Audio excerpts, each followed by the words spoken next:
BBC Laura Kuennsberg has explained Boris Johnson is hoping to find a dependable friend in Joe Biden as he officially became the U.S. president on Wednesday. The BBC political editor said that Boris Johnson sees the end of Donald Trump's administration as an important and positive turning of the page as the Prime Minister cares about the same issues as Joe Biden. Ms. Kuennsberg noted that Downing Street is also hoping for less drama. She said, "I think it will look very, very different to the last 4 years. There is so much intense political challenge across the Atlantic, but this really matters to us here too." British prime ministers like to see American presidents as probably their closest diplomatic friend because the two countries have got pretty much unrivaled relationships when it comes to security and defense and common interests on so many other things.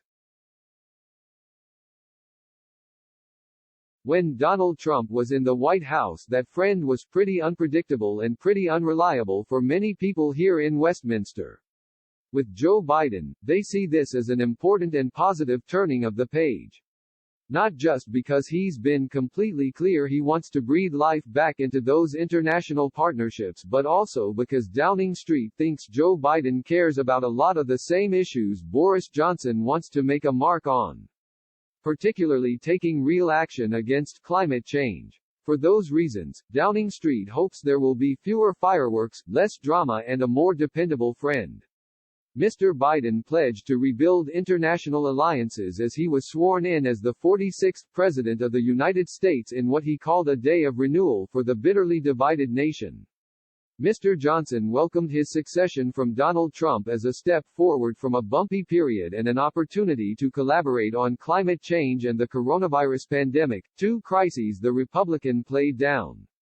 Mr. Biden declared democracy has prevailed as he took over the White House after 4 years of a Republican presidency that tested the nation's tenets as well as international relations. Thesis America's Day. This is democracy's day, a day in history and hope, of renewal and resolve, the Democrat said. But he noted that the world is watching as he took the oath of office in Capitol Hill, the scene of a violent insurrection from Trump loyalists just 2 weeks ago.